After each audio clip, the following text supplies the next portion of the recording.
everyone, and welcome to another high-low game of Age of Empires. Today, I woke up to the sounds of no fewer than 4 police cruisers in my building's parking lot, and so I think it's pretty safe to say that yours truly is going to be keeping his ass indoors. And when indoors, what better way to spend the time than to sit down and watch Age of Empires, particularly the Bloodless, playing as the Franks in blue, taking on Survivalist, playing as the Ethiopians in red. Now, while the players heard their herdables explore their immediate and closed-off surroundings because we're on Arena today and try to get their butts up to Feudal Age and Castle Age ASAP, disperse, go the Ibex. Not a bad time for us to take a look at the Civ matchup that we are going to be watching today. The Franks, the OG cavalry civilization, going back, I can't believe I say this every time, all the way to the last frickin' century with Age of Kings. Their knights come with extra line of sight, their stables can be upgraded to work faster, and all of their mounted units get extra HP starting in the Feudal Age. Now, to support their heavy cavalry against annoying things like halberdiers, camel riders, maybe even Shotel warriors. We've seen that Royal Heirs upgrade against the Berbers recently, and man, oh man, is it a badass upgrade. Well, they can turn to their unique unit, the Throwing Axemen. This is a ranged infantry unit similar to the Malian Gebeto, whose range can be even further increased. That help you train as many throwing axemen as possible because they're not exactly the most expensive unit in the game. Well, the Frankish Castle comes in at a nice discount, 15% off in Castle Age, 25% off in Imperial. And to build a big, or rather, pardon me, to feed a big militaristic population, Frankish foragers work faster than normal, and they get all of their mill upgrades free of charge. Let's take a look at the right side of the map where we've got Survivalist playing as the Ethiopians, a civilization designed to kill their opponents ASAP. Their foot archers are the fastest firing foot archers in the game. Their onagers, scorpions, rams, and bombard cannons can all be upgraded to get an even bigger blast radius. And their unique unit, the Shotel warrior, is a fast, incredibly strong, but overall fragile infantry unit that only trains in 4 seconds once you upgrade it to its elite form. That helps strengthen their army on the field of battle. Both Shotel warrior and camel unit can be upgraded to take less damage from all mounted units in the game, whether ranged or melee, which, like I said earlier, we saw used to great effect against the Berbers. We'll see, maybe, we'll get to see it against the Frank. Now, a Frankish paladin, dare I say and dare I hope, we get to see a little bit of a tougher nut to chew than maybe a camel archer, but never say never. And, like I said in yesterday's game, I'm like a Dickensian waif, a Dickensian orphan, staring into the department store window, praying against all hope that I get to see everything I want to see in every single game, and a little bit greedy in that sense. But in any event, who doesn't want to be greedy when watching Age of Empires? In any event, to support their military endeavors, the Ethiopians get 100 food and gold for free whenever they go up in age, which means Survivalist, if he wants to skip Bloom on a closed map like this, which, dare I say, is a possibility, the second he goes up to Feudal, he's going to have 200 gold, which means he's not going to need to mine any gold if he doesn't want to in order to go up to Castle Age. Now, they also get the Pikeman upgrade for free, which not only saves the Ethiopians about 100 gold, 200 food, or something around there, about 300 resources, but it also means any spearmen you have left over from the Feudal Age, well, they automatically graduate Pikeman University and become pikemen upon hitting Castle Age. Now, the Ethiopian economy, their settlement should be harder to raid in theory because their outposts come with a big, massive +3 boost to their line of sight and don't cost any stone, which means I'm expecting, as always, to see about 1,000 Ethiopian outposts out on the map. Although whether on a map like Arena that actually happens, we'll see. For now, both players, 19 villagers a pop, 0 TC idle time. Let's take a look in Arena. More importantly, where are the resources located? This looks like a bit of a Tommy gun. Patch of gold and primary stone in the forward position, but I mean, unless Survivalist mines them from this side and this side, which I don't see him doing, should be pretty safe from anything other than fully upgraded monks, I believe. Does he have any forests forming part of his wall off? Also no. So extra gold to the back, but unfortunately forward resources not great if he's the one that gets pressed into. And let's see where the resources for the Frank are. Ooh, look at that. Primary gold and stone, nice and secure to the back. Extra gold to the front. Might want to mine that first just to make it nice and safe in case he's the one who gets pressed into. Bloodless agrees. Mining camp going up. Does he have any forests that form part of the wall? No. So both players, decent bases. Both players also have nice little nooks to the back where they can expand, which means more and more room for farms and infrastructure and resource gathering and so forth. You'll notice that Survivalist has no villagers on gold. Like I said, doesn't really need it at the moment. He's already going up to 700 food, as is our Frank, but is adding a few more gold miners. Let's take a look at the resource allocation. Our Ethiopian has a lot more villagers on wood. Basically same amount. Well, we just reallocated some. Ooh, caught the tail end of that.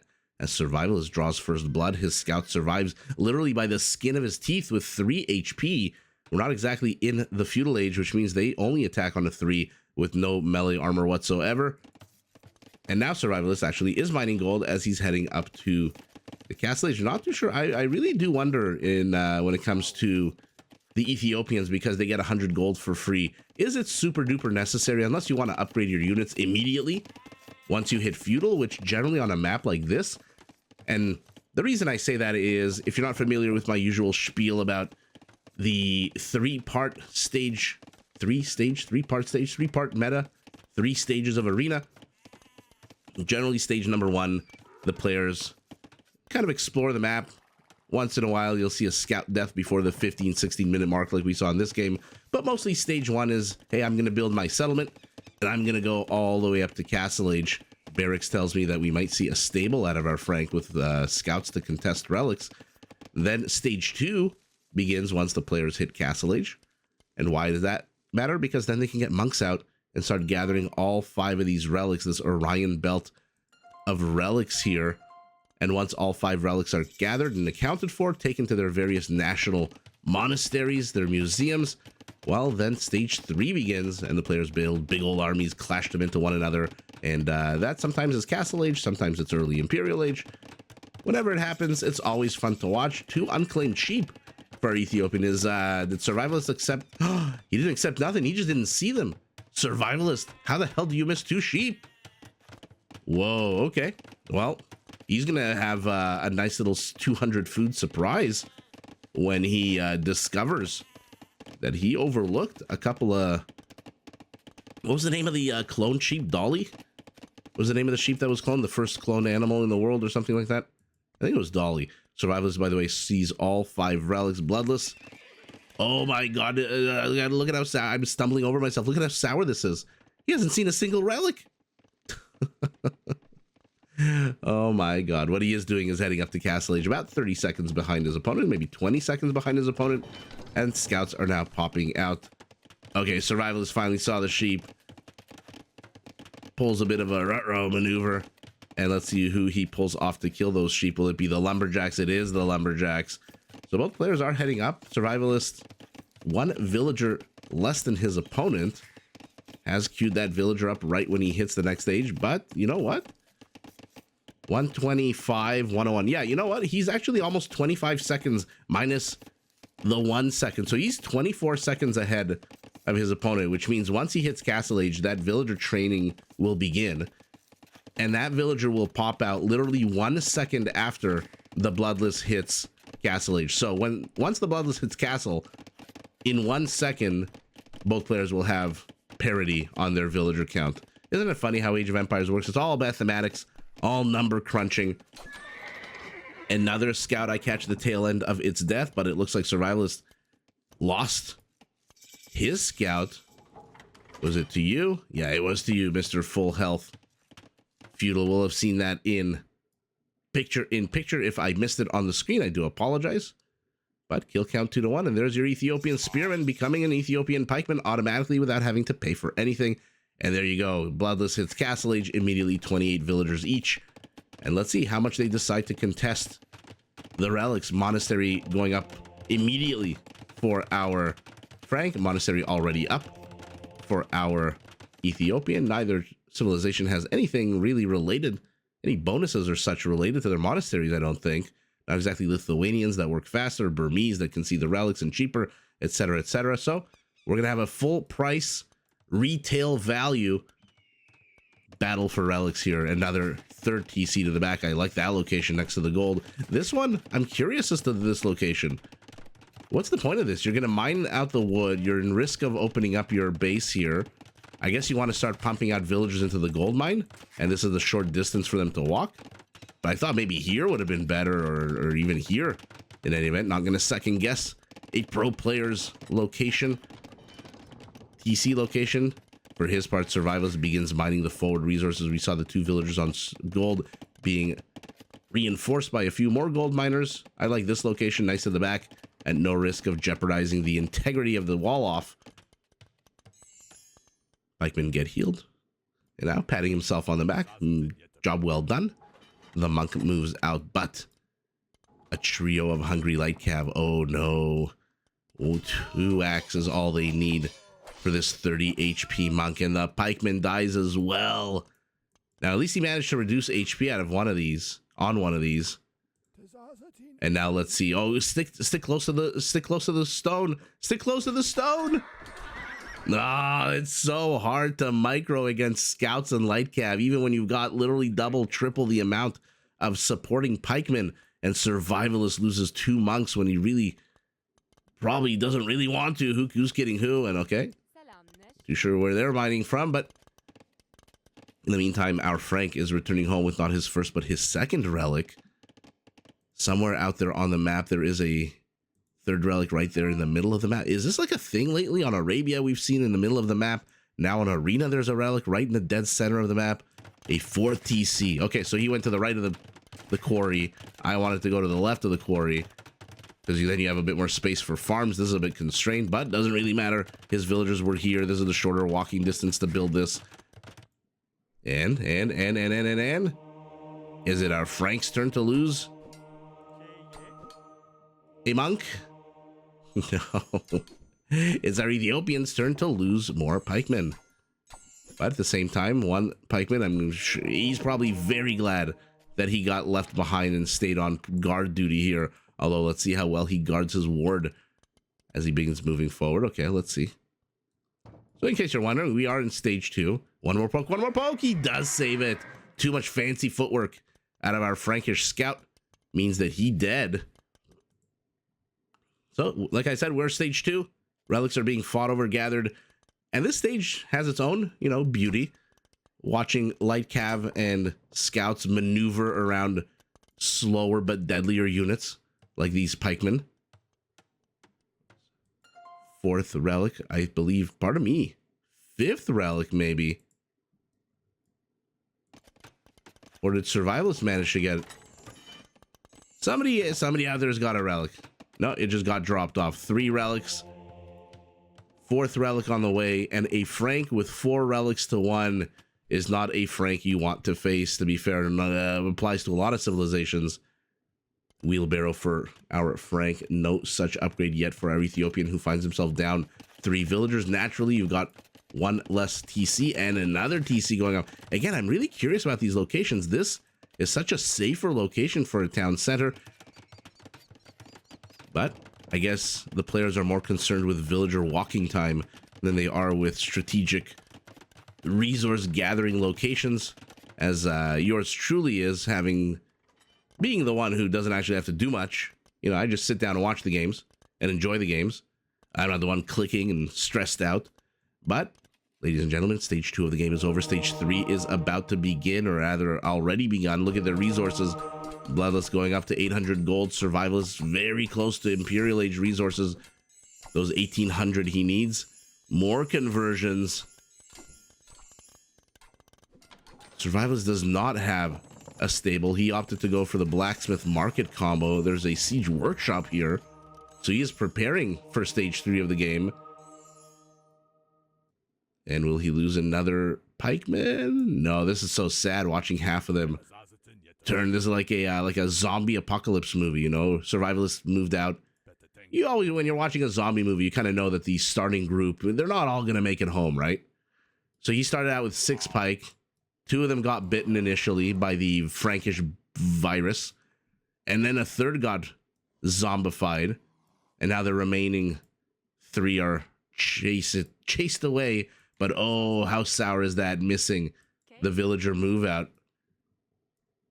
And in Imperial, our Frank is not going to need 650 stone. He's going to need 488 stone, if I'm not mistaken. And he is already sussing out the real estate where he wants to plop down his castle. 15% discount, I believe, is about 100 stone. And this is what I'm talking about. You can't be safe here against the monks. And that's why it's very important to keep an eye on where are your forward resources, because the last thing you want is a monk showing up and absolutely destroying your operations. Okay. The slowest chase in the game continues. Survivalist. Actually, they both have no upgrades whatsoever. And our Ethiopian is going foot archer. All right. Let's see those machine gunners. Does he have any idea, caught any wind, any inkling that this castle is going up? Absolutely not. Is anyone here at risk of dying? Absolutely not. So, Survivalist down 10 villagers, even though he has caught up in terms of TC count. Tinkle, tinkle, tinkle. We've got ourselves a feudal age battle here of spearmen. Survivalist, unfortunately, doesn't get zombified, but does lose a third of his army here. Okay, now he's getting fletching, chemistry, and handcart. So we are definitely seeing a transition. Not a transition, you didn't have anything before. A build-up. And here we go, 3 archery ranges. And now he sees the castle as it begins firing on his gate. Throwing axemen are out as well. They do come with a small +1 attack bonus against buildings. Not too sure where these 2 last pikemen are going to go, but now a snow leopard is joining on the chase. Okay. Let's go. Dum dum dum dum. A second Frankish castle. There's block printing to give these monks extra range in case Survivalist wasn't in enough trouble here. His base besieged by an Imperial Age Frank. Looks like those pikemen did ultimately die all. Okay, so the 3 converted pikemen do survive. Ram moves very cockily forward, straight into a wall up, but what the hell is there here to stop it? Absolutely not. 1 Shotel warrior is being trained at the moment. Crossbowman, absolutely fantastic get there. Gutting down 400 gold worth of monks. But he needs to come up with something to respond to these rams. Ram, which by the way is only full of a pair of throwing axemen. Okay, it will die. It is just a basic battering ram, to be fair. Big FU on the way out. Ballistics. Bodkin as well for our Ethiopian. So Survivalist is down. He's housed, unfortunately. He's down villager count, 19 villagers, but he's ahead army count. And again, these are Ethiopian crossbowmen, so they naturally shoot at 1.7 instead of the usual 2. They fire 18% faster, if I'm not mistaken. Shotel's hugging their monks. And the one and only relic that our Ethiopian has is about to get evicted. Shotel's move forward, but they are weak AF when it comes to castle fire. As he rebuilt his monastery, he is rebuilding it to the rear. Is Survivalist. Our Frank going onager, chemistry, armor for his throwing axeman. Survivalist, there's the outpost. Look at this line of sight on this outpost, by the way, once it goes up. Come on, that is so huge. That is ridiculous. But this is a pretty worrying siege here. At the same time, I like this. The Bloodless is starting to gobble up certain parts of the map. Would love to see villagers moving forward and gobbling up some resources as well. A 3rd castle going up, but you're not the only one in Imperial Age, says Survivalist, as 2 Trebs and a Shotel begin firing back. I also noticed with my little eye a bombard cannon being added into the mix. Now the Franks technically do also get bombard cannons. He's training 5 at a time. But with torsion engines, the 1v1 bombard fight is very much in favor here of our Ethiopian. We saw in the game against the Berbers. But be careful, says our Frank. We saw in the game against the Berber how their blast radius goes from half a tile to basically 1 tile, which makes maneuvering them against other bombard cannons very, very hard. No, no, no, no, wrong unit, wrong unit, wrong unit. Okay, maybe right unit. Forget that. Did the ram just kill the bombard cannon? Or am I missing something? I feel like that ram killed the bombard cannon, although I was so focused on the Shotel chasing down that onager, which gets avenged with a pancake of crossbowmen.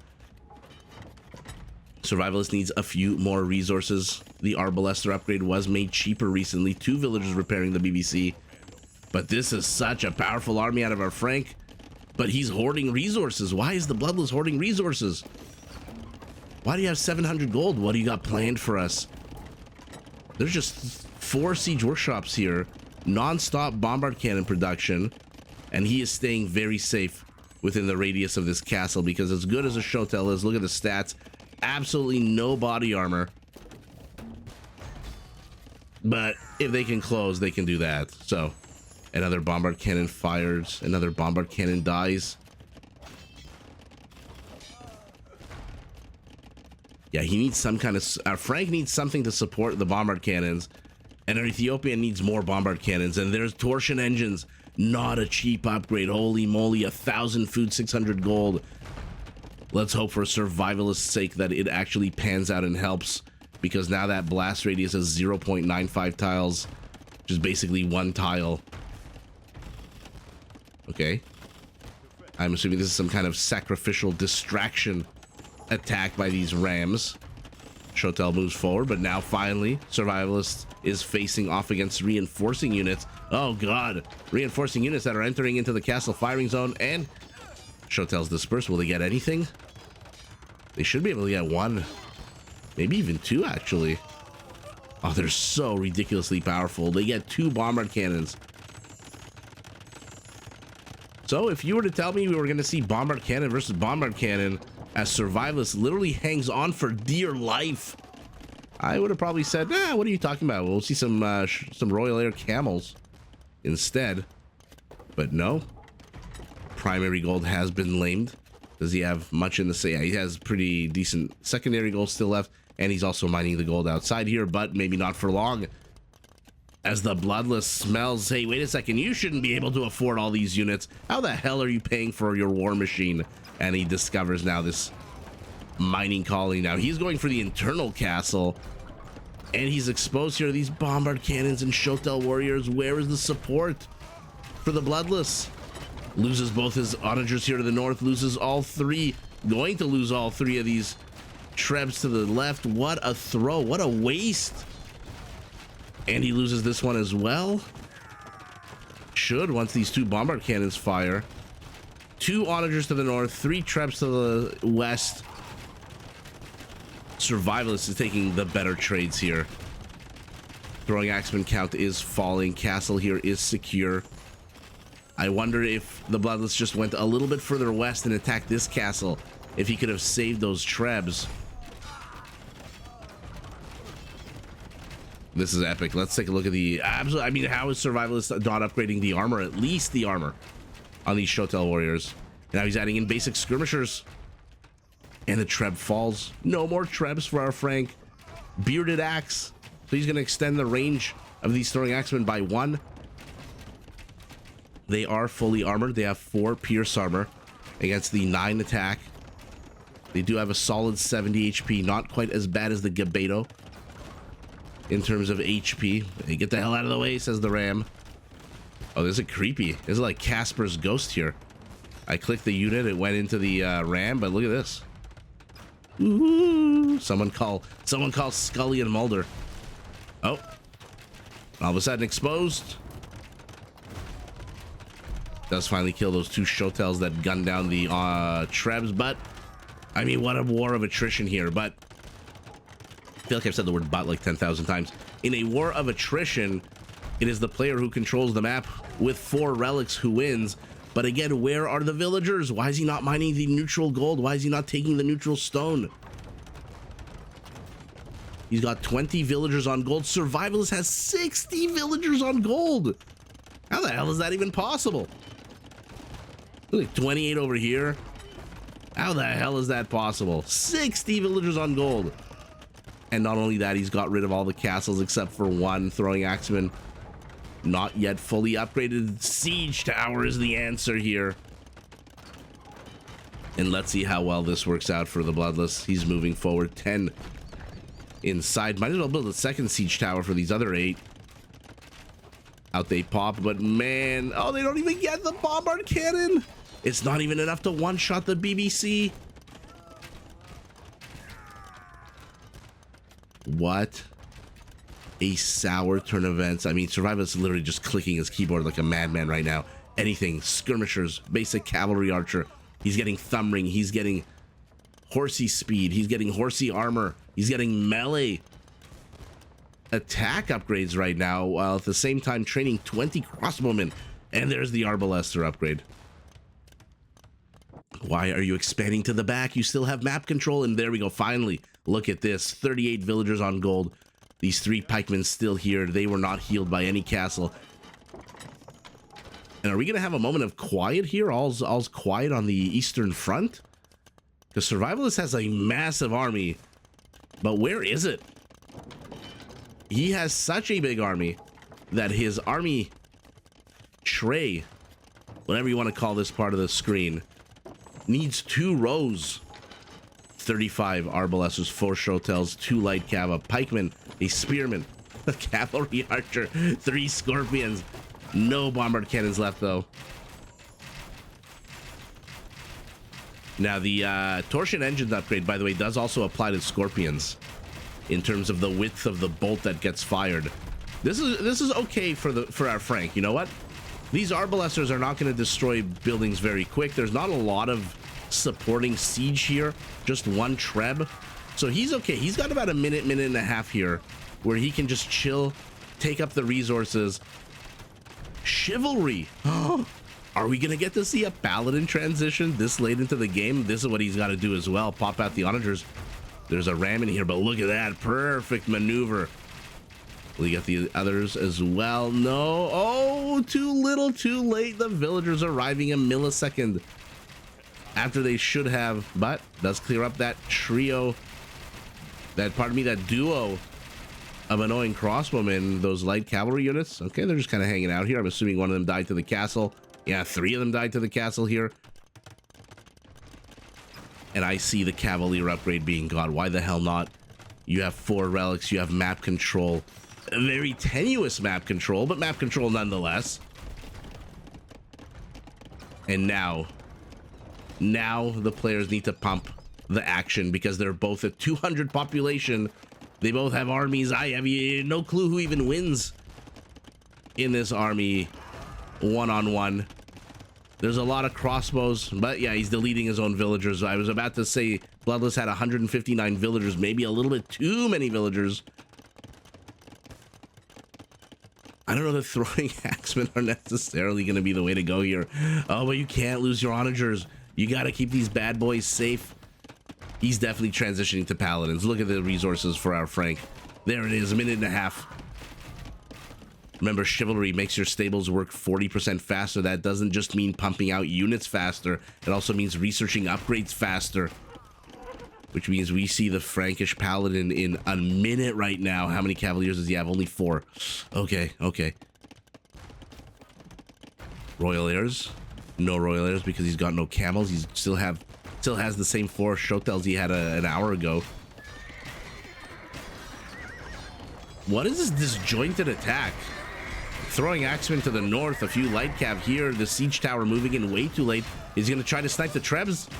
He is sniping the Trebs. Okay, and there we go. If you can kill the Trebs and the bombard cannons, you can stop this Ethiopian push because Arbalesters and Scorpions are not going to take on a castle.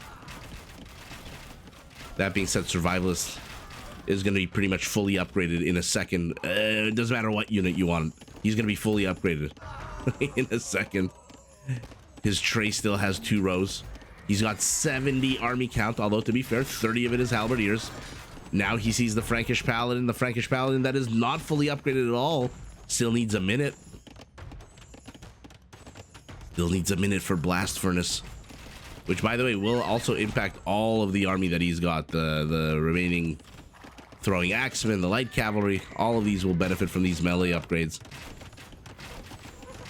In the meantime, exchanging trash units are the players, making room for their one side, making room for paladins, one side making room for halberdiers to counter the paladins. Has he gobbled? Yeah, he's gobbled up all the resources here. Survivalist, I feel like, got the stone to the south.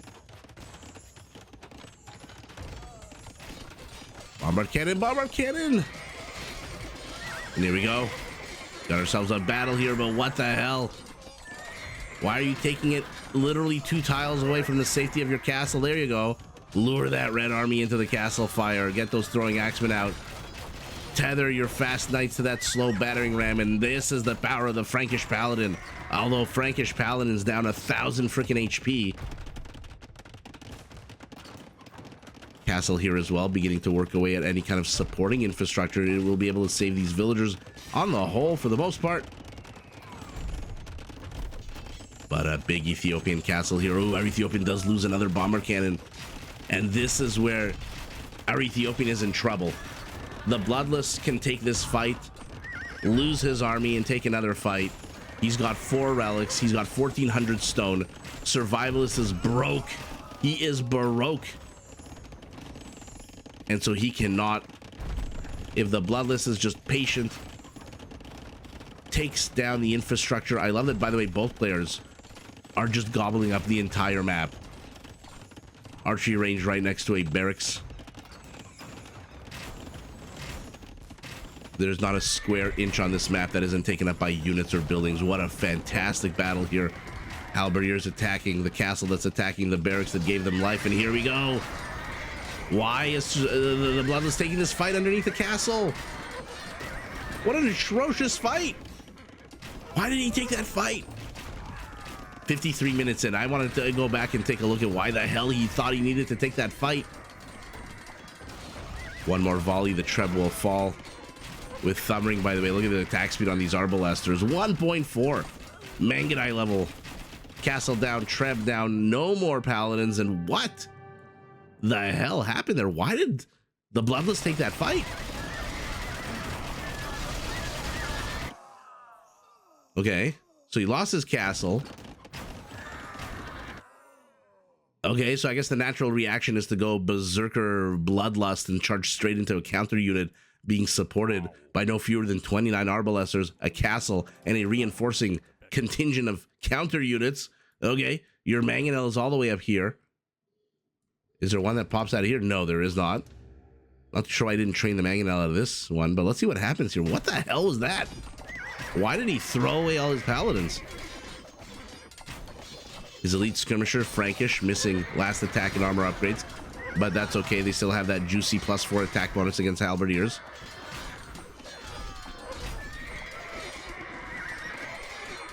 And what the hell is this? The move back is what he should have done 30 seconds ago. And that is a sour way for the Frankish army to end its life. And our Survivalist smells blood in the water. His crossbows, his Arbalesters disperse, his Halberdiers chase. Still attacking the castle. I mean, in theory, without murder holes, these 2 Halberdiers should be able to take down the castle. Not exactly a attack bonus against the buildings here, +1, but given enough time. Wow, so our Frank, I'm surprised. This is yet another example of pro players, I think, giving up maybe a little bit too soon. 12,000 wood, 1,500 stone. Sure, your opponent has an army here, but again, this is not an army that can destroy infrastructure. These crossbows, these Halberdiers are not going to destroy infrastructure. Yeah, you'll lose a few villagers. You don't need them. You've got 143. Sell your stone. Sell 80% of your wood. Buy food. Pump out 20 to 30 more Paladins, and you've got this. Just don't take a fight. Survivalist broke. I can't believe this is where the war of asymmetrical information really kicks in. If the Bloodless knew how many more resources he had compared to his opponent, and how little Survivalist actually had in the bank with 1 relic and basically no gold or stone left on the map to mine, I don't think he would have GG'd. But this is war. You don't know what your opponent has. Not everyone is not everyone has the what's that in StarCraft that the Terrans have, that like the command center reveals part of the map, the scan.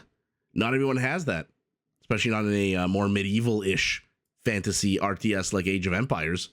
But holy moly, he did not need to GG. More importantly, he did not need to take this fight. He did not need to take that fight at all. Lure the Ethiopian out into the open. Get your skirmishers forward. Get your Paladins to start wrecking everything around them. These guys are 192 HP badasses, fully upgraded. And you did not need, the worst thing the Bloodless could have done was take on a full frontal, and Survivalist happy to oblige. Happy to take that fight. Why the hell not? He's trading out halberdiers for paladins. Oh, goodness gracious. But again, we've seen this so often with pro players that just end with 14,000 resources they can sell if they really wanted to, but perhaps the loss of the paladins was just too psychologically damaging. Perhaps, you know, these are still human beings with emotions, and throwing away your entire cavalry line can't feel good. How many kills on the castle? 8, not terrible. This one still has 3, no, now 7. So castles, adding a little bit of oomph to these armies. Let's take a look. Throwing axemen, light cav, and paladins. Only 31 paladins. Halberdiers, I mean, look, full frontal. It's obvious to see which army here. I mean, you got 123 halberdiers. That is quite the meat shield for these 65 arbalesters. How many? 28 survive, 56 kills. Literally 2 kills for each arbalester. PKPM right at the beginning, PKPM towards the middle of the game. I mean, the game still lasted over 50 minutes. And let's take a look. Oh my God, how do you lose? You have 27,000 more resources.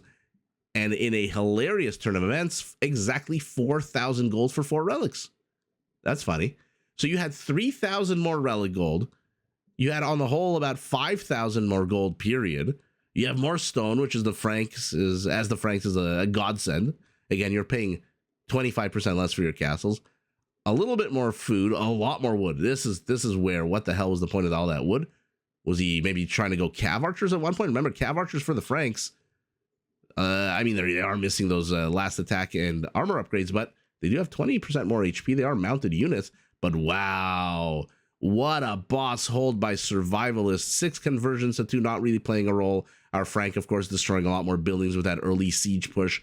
And look at the kill count, about 10% apart. 224 to 258, 47 villagers killed by our Frank, 16 by our Ethiopian. And what a push by our Frank, what a hold by our Ethiopian. But again, asymmetry of information is so bonkers and so important. And this is where game sense comes in. When I say pro players, I'm going to talk about the top 10% of players. I don't know if necessarily Hera or the Viper or Mr. Yo or Hart, ACCM, whoever the top 10 players are, wouldn't necessarily be sitting here with 12,000 wood and 1,500 stone. But I'm like about 90% sure that if they were, they'd probably sell it and then try to get out one last. I mean, if it was the Viper, he'd somehow manage to find a way to get elephants on the field.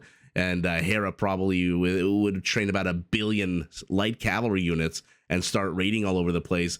But asymmetry of freaking information is what I think lost Bloodless this game.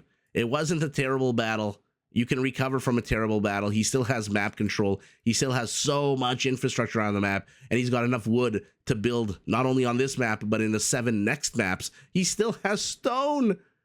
Our Frank still has stone. He can afford 3 castles right now.